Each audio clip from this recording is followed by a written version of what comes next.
안녕하세요. 사랑하는 성도님, 능력의 주님이 우리와 함께 하십니다. 우리와 함께 하시는 주님을 찬양합니다. 기도합시다. 주님의 거룩하신 이름을 찬양합니다.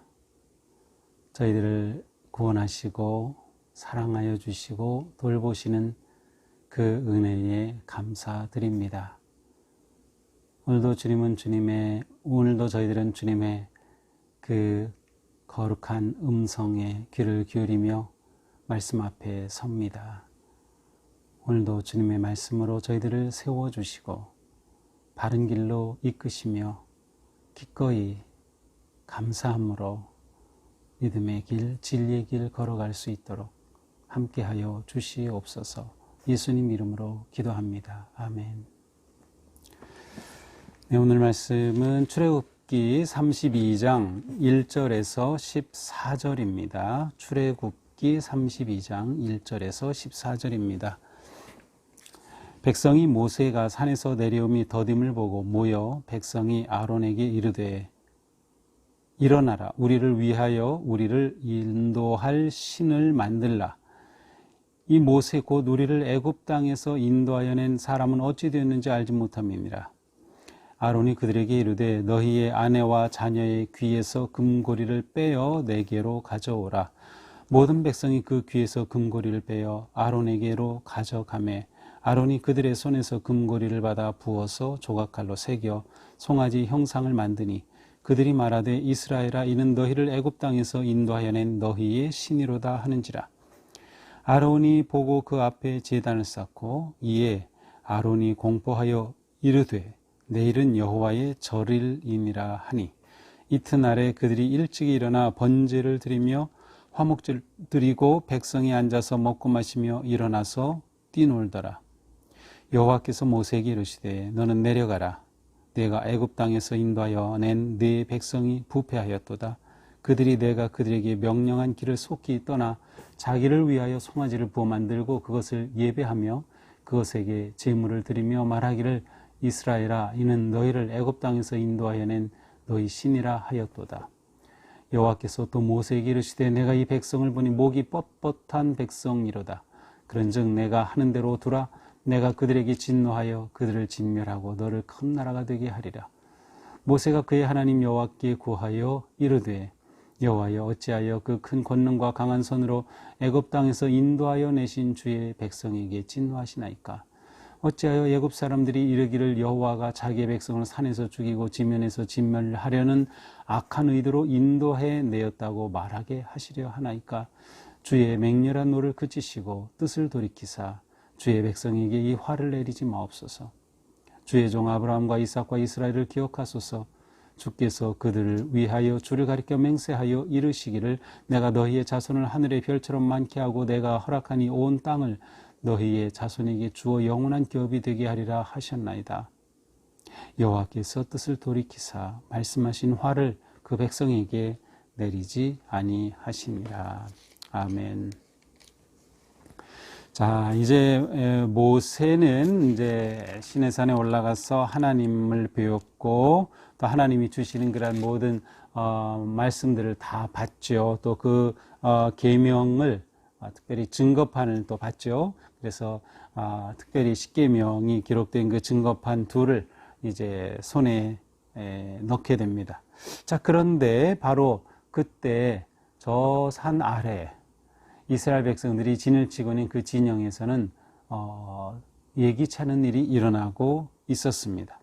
자, 오늘 1절입니다. 백성이 모세가 산에서 내려옴이 더딤을 보고 모여서 아론에게 말하되 일어나 우리를 위하여 우리를 인도할 신을 만들라.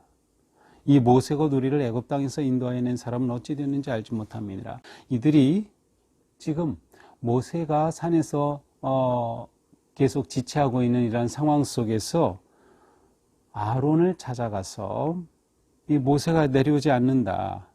그러니 우리를 위해 인도할 신을 만들라 라고 부탁을 합니다. 이들은 지금 모세가 내려오기까지 기다리지 못하고 있어요. 조급증에 빠졌습니다.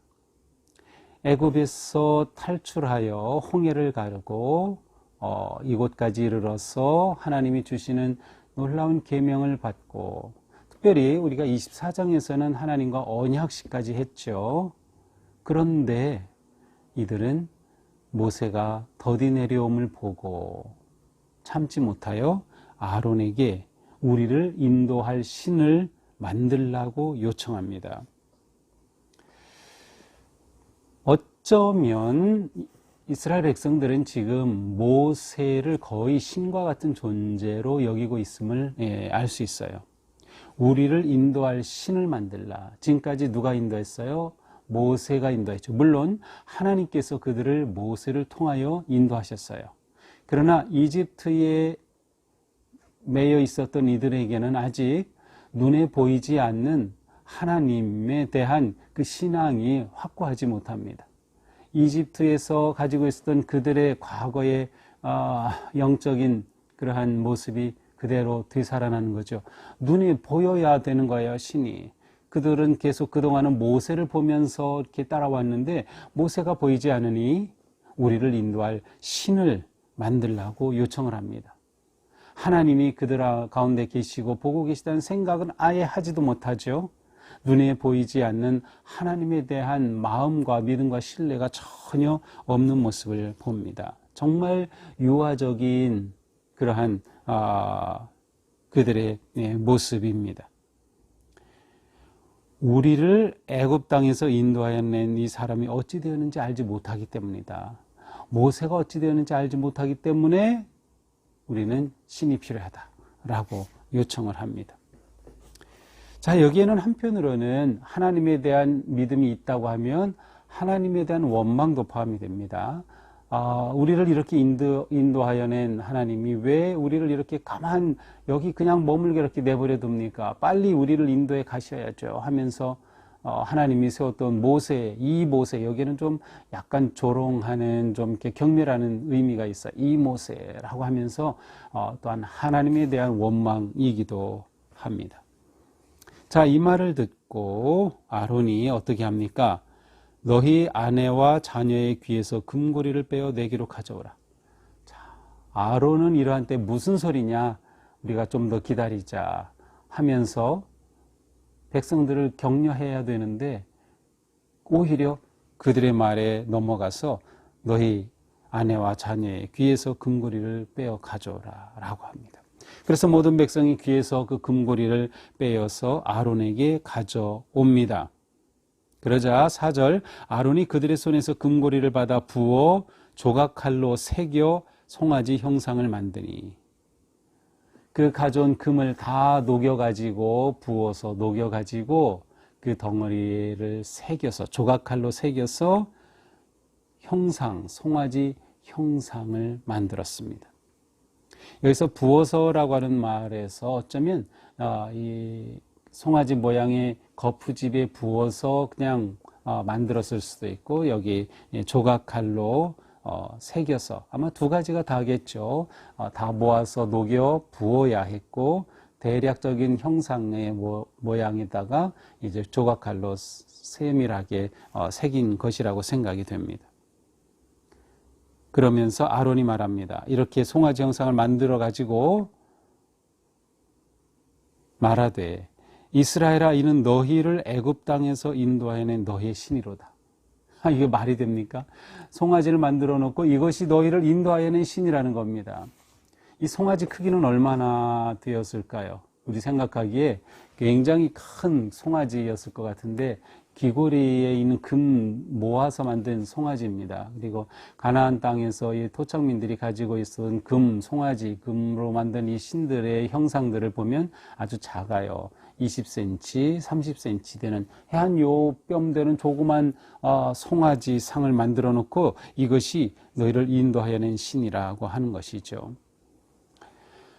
물론 이집트에도 그렇고 이 소라고 하는 것은 다산과 풍요의 상징이기도 했어요. 그래서 이 송아지 형상의 우상들이 굉장히 많이 있죠. 근데 이스라엘 백성들은 이 송아지 형상에 대한 유혹을 떨치지 못합니다.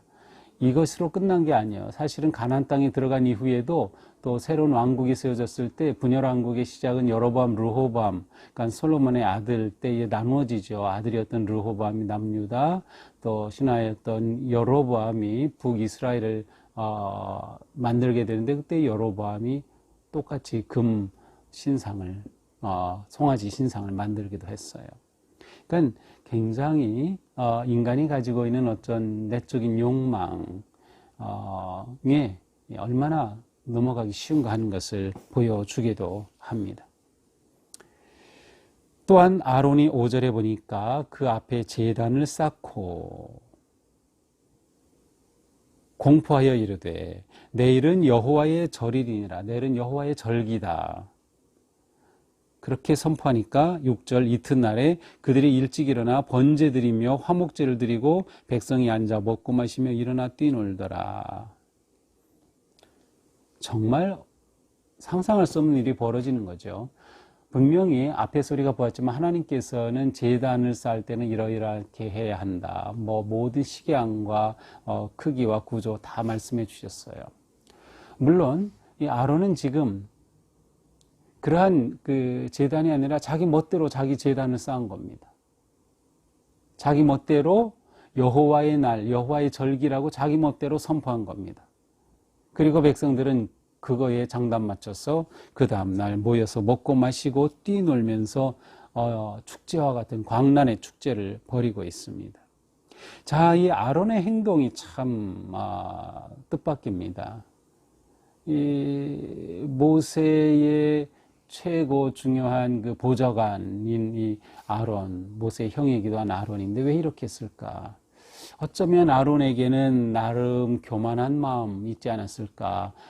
모세가 이렇게 이스라엘 백성 이끌고 할 때, 나도 나름 어떤 리더십이 있지라고 하면서 이 백성들 앞에서 무너진 그러한 모습입니다. 아론은 자기 멋대로 거룩한 시간을 파괴하고 부패하게 만들었고, 거룩한 제단을 자기 멋대로 망가뜨렸고, 거룩하신 하나님을 형상으로 만드는 참으로 용서받지 못할 죄를 범하게 되는 것이죠. 모든 것을 다 오염시키고 말았어요. 24장에서 맺었던 언약을 다 부패, 오염시켰고, 하나님의 거룩한 시간을 오염시켰고, 거룩한 제단 예배를 오염시켰고, 하나님의 형상을 만듦으로 하나님 그분에 대한 모욕을 행한 것이죠. 십계명에서 하나님께서 분명히 말씀하셨죠. 아무 형상도 만들지 말라. 그것은 하나님을 어떤 형상으로도 만들지 말라는 것이에요. 하나님은 그런 형상으로 제한될 분이 아니시기 때문이죠. 그러나 이 엄청난 일이 일어나고 말았습니다. 자, 이때 하나님께서 모세에게 말씀하시죠. 7절, 너는 내려가라. 모세는 지금 무슨 일이 일어나고 있는지 전혀 모릅니다. 그러나 하나님은 다 알고 계시죠. 네가 애굽 땅에서 인도하여 낸 네 백성이 부패하였도다. 하나님께서 네 백성이 부패했다, 배반했다, 질서를 파괴하였다, 거룩한 영적 질서가 다 무너졌다라고 말씀하셔요. 내가 그들에게 명령한 길을 속히 떠나 자기를 위하여 송아지를 만들고 그것을 예배하며 그것에게 제물을 드리며 말하기를 이스라엘아 이는 너희를 애굽 땅에서 인도하여 낸 너희 신이라 하였도다. 하나님은 다 듣고 다 보고 계십니다. 그들이 한 말 그대로 모세에게 알려줍니다. 여호와께서 또 모세에게 이르시되 내가 이 백성을 보니 목이 뻣뻣한 백성이로다. 목이 곧은 백성, 교만과 불신과 불순종의 모습을 표현하는 아주 상징적인 표현이죠. 목이 곧은 백성이라는 것입니다. 그런즉 이제 하나님께서 모세에게 말씀하십니다. 내가 하는 대로 두라. 내가 이제 이 일을 할 텐데 너는 가만히 있어라 라고 말씀하셔요. 무슨 일입니까? 내가 그들에게 진노하여 그들을 진멸하고 너를 큰 나라가 되게 하겠다. 내가 그들을 다 진멸하여 없애겠다. 그리고 오직 너를 택해서 너로 하여금 큰 민족을 이루게 하겠다라고 말씀하십니다. 이 말을 듣고 모세는 하나님께 탄원합니다. 구하여 이르되 어찌하여 하나님 그 큰 권능과 강한 손으로 애굽에서 이 백성을 인도하여 내신 이 백성에게 진노하십니까? 진노하시는 것 자체는 정당해 보이죠. 당연히 진노하실 수밖에 없어요. 그런데 이들을 멸하시겠다고 하니까 모세가 탄원합니다. 어떻게 이들에게 진노하십니까? 만약 진노하셔서 이들을 다 멸하신다면 애굽 사람들이 조롱할 것 아닙니까? 여호와가 자기 백성을 죽이려고 이렇게 애굽에서 이끌어내 갔다. 애굽에서 데려가더니 결국 그들을 다 죽이고 말았다. 이렇게 하나님을 조롱할 것이 아닙니까? 그러니 주님 그 노를 좀 가라앉히시고 그 뜻을 돌이키셔서 화를 내지 마시옵소서 라고 탄원합니다. 13절에서는 하나님이 맺으신 과거의 언약을 또한 다시 상기시키죠. 하나님이 다 아시지만 모세는 하나님께 이것을 다시 언급합니다. 무엇입니까? 기억하소서 아브라함과 이삭과 이스라엘을, 아브라함, 이삭, 야곱을 기억하소서. 하나님께서는 아브라함을 택하셔서 그러하여금 큰 민족을 이루겠다, 별같이 많은 백성을 이루겠다 약속해 주시고 지금까지 이렇게 이끌어오지 않으셨습니까? 하나님께서 약속하신 그 약속을 이루셔야 하지 않습니까? 하나님 이르시기를 내가 너희의 자손을 하늘의 별처럼 많게 하고 내가 허락한 이 온 땅을 너희 자손에게 주어 영원한 기업이 되게 하리라 하시지 않았습니까? 하나님이 말씀하셨으니 이거 하나님이 이루셔야지 백성들 멸하시지 마옵소서. 이 모세의 탄원에 하나님께서 감동하셨어요. 14절 보니까 여호와께서 뜻을 돌이키사 말씀하신 화를 그 백성에게 내리지 아니하시니라. 이스라엘 백성들은 화를 모면했습니다. 자, 그런데 지금 이 순간 이스라엘 백성들은 이것도 몰라요. 모세가 그들을 위해 이렇게 탄원하고 하나님이 진노하셔서 그들을 멸하려고 했다는 것조차도 모르고 지금 광란에 춤을 추고 있는 것이죠. 이렇게 모세는 하나님께 탄원하면서 이 문제에 대한 하나님의 답을 듣고 이제 이들에게로 내려갑니다. 자, 오늘 말씀이죠. 자, 오늘 말씀을 보면서 우리는 무엇보다도 우리의 삶은 욕망을 따르는 삶이 아니라 말씀을 따르는 삶이어야 한다는 것을 생각합니다. 욕망을 따르는 삶은 금송아지를 만들게 합니다. 신을 만들어내죠. 왜냐하면 내가 조종해야 하니까.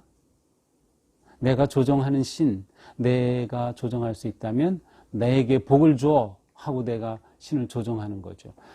우리 그 민족의 토속신앙 같은 것들이 전부 이런 것이죠. 신을 조종할 수 있다고 믿는 거예요. 무당은 뭐예요? 신을 조종하는 거죠. 달래고 구슬하고 달래가지고 화를 내리지 않게 하고 달래가지고 복을 주게 한다는 것이 깔려 있어요. 그러나 우리의 신앙은 이렇게 나가는 것이 아니라 반대예요. 하나님이 우리를 찾아오시는 계시의 신앙입니다. 그러니까 하나님이 우리에게 다가오신 계시의 신앙, 계시 말씀에 따라 살아가는 삶이 우리의 영적 삶이에요. 내 욕망을 따르는 것이 아니라 하나님의 말씀을 따르는 삶이죠. 욕망을 따르게 될 때는 신을 만들게 되고 신을 조종하게 된다. 더 나아가 하나님을 우상으로 만드는 큰 죄를 범하게 됩니다. 내 욕망 때문에 내 욕망을 이루기 위해서 하나님을 우상으로 만들게 되는 것이죠. 그러한 삶의 예배는 모두 거짓 예배가 됩니다.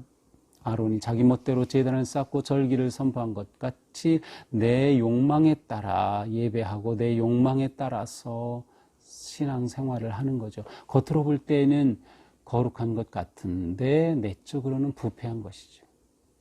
욕망이 아닌 하나님의 말씀을 따르는 삶을 살아야 하겠다. 그러므로 우리는 끊임없이 내 속에 있는 금송아지가 있는가를 계속 살펴봐야 합니다. 내 속에 금송아지가 있으면 안 돼요. 내가 끊임없이 내 욕망에 따라 만들어낸 그것들이 우리 가운데 없어야 돼. 계속 하나님 앞에서 우리 자신을 낮추고 기도하고 돌이키며 진정한 하나님의 자녀로 세워져야 합니다. 하나님은 오늘 본문에서 진노하시는 모습을 드러내십니다. 지금까지 하나님께서는 이스라엘 백성들을 사랑하셔서 이집트에서 구해내시고 보호하시고 위기 가운데 지켜주시고 또 그들이 하나님을 대면할 수 있도록 예배의 길을 열어주시고 하나님을 만날 수 있도록 성막을 만들어주시고 다 이런 하나님의 사랑의 모습을 보여줬는데 오늘 본문에서는 하나님의 진노하신 모습이 나타나요. 우리가 잊지 말아야 할 것은 사랑의 하나님만이 아니라 공의의 하나님도 우리는 기억하고 있어야 한다는 것이죠. 하나님은 사랑의 하나님이시지만 또한 공의의 하나님이십니다. 우리가 이것을 놓치면 잘못되기 쉬워요. 물론 하나님의 사랑은 우리가 어떤 상황에서도 돌이킬 때 우리를 받아주시고 용서하여 주셔요. 그 사랑은 끝이 없어요. 그러나 우리가 하나님을 배반하고 떠날 때 하나님은 공의의 하나님으로 우리를 심판하시고 또 우리를 책망하시고 우리에게 진노하신다는 것을 기억해야 합니다. 그러므로 모든 주권은 하나님께 있습니다. 시간도 하나님께, 재물도 하나님께, 내 모든 삶의 길 다 하나님께 있다. 하나님의 다스리심을 인정하고 오직 그 하나님 앞에 순종하며 하나님 예배하기에 힘쓰는 삶이 우리가 나아가야 할 바른 삶입니다. 우리의 믿음은 보이는 것이 아니라 보이지 않는 것을 추구하고 믿는 삶입니다. 사도 바울은 고린도후서 4장에서 분명히 그런 말씀을 했어요. 우리는 보이는 것이 아니라 보이지 않는 것을 믿는다. 보이는 것은 우상이죠. 보이지 않는 것은 참된 신앙입니다. 그러므로 우리의 이 신앙생활에서 필요한 것은 무엇일까요? 하나님에 대한 절대적인 신뢰와 함께 기다림이 필요합니다. 인내가 필요합니다. 왜 모세가 이렇게 더디 내려오지? 라고 하면서 조바심을 가졌던 것처럼 우리도 자칫 조바심 속에 우리의 욕망에 따라 살기 쉬운 거죠. 그래서 우리는 하나님에 대한 신뢰와 함께 인내함, 끝까지 기다릴 수 있는 믿음이 필요하다. 하나님을 신뢰하는 만큼 우리는 기다릴 수 있을 거고요. 우리가 기다리는 만큼 우리는 하나님의 은혜를 입을 것입니다. 오늘 우리의 삶 어떤 일을 만날지 모르지만 그 상황에서 끝까지 하나님만 의지하고 신뢰하며 사람이 신을 만들 수 없다. 하나님이 우리를 만드셨다는 것을 기억하고 하나님 거룩하심과 능력 앞에 늘 순종과 감사와 기쁨으로 나아가는 우리 모두가 되기를 주님의 이름으로 축복합니다. 기도합시다. 하나님, 이스라엘 백성들은 하나님이 그들을 얼마나 사랑하셔서 인도하시고 그들에게 사랑의 약속을 주시고 계명을 주시고 성막을 주시면서 그들과 그렇게 친밀한 교제 속에 살기를 기대하셨건만 그들은 하나님을 배반하고 떠나 우상을 만들고 감히 하나님을 조그만 송아지와 같은 존재로 만든 그들이었습니다. 우리에게도 이와 같은 부끄러운 모습, 우리의 욕망대로 살려고 하는 어리석은 모습이 있음을 고백합니다. 저희의 이 부끄러움을 용서하여 주시옵소서. 오늘 살아갈 때 욕망이 아니라 말씀을 따르는 삶, 내가 결코 신을 만들 수 없다, 하나님을 만들 수 없다는 것을 기억하면서 오직 우리는 하나님께 모든 주권을 맡기고 신뢰하며 믿음으로 나아갈 수 있도록 인도하여 주시옵소서. 우리의 삶의 어려움과 많은 위기 상황 속에서도 끝까지 인내함으로 승리하는 저희들 되게 하여 주시옵소서. 예수님 이름으로 기도합니다. 아멘. 네, 오늘도 주님의 은혜 안에서 우리의 삶이 승리의 기쁨으로 넘치기를 축복합니다. 사랑합니다.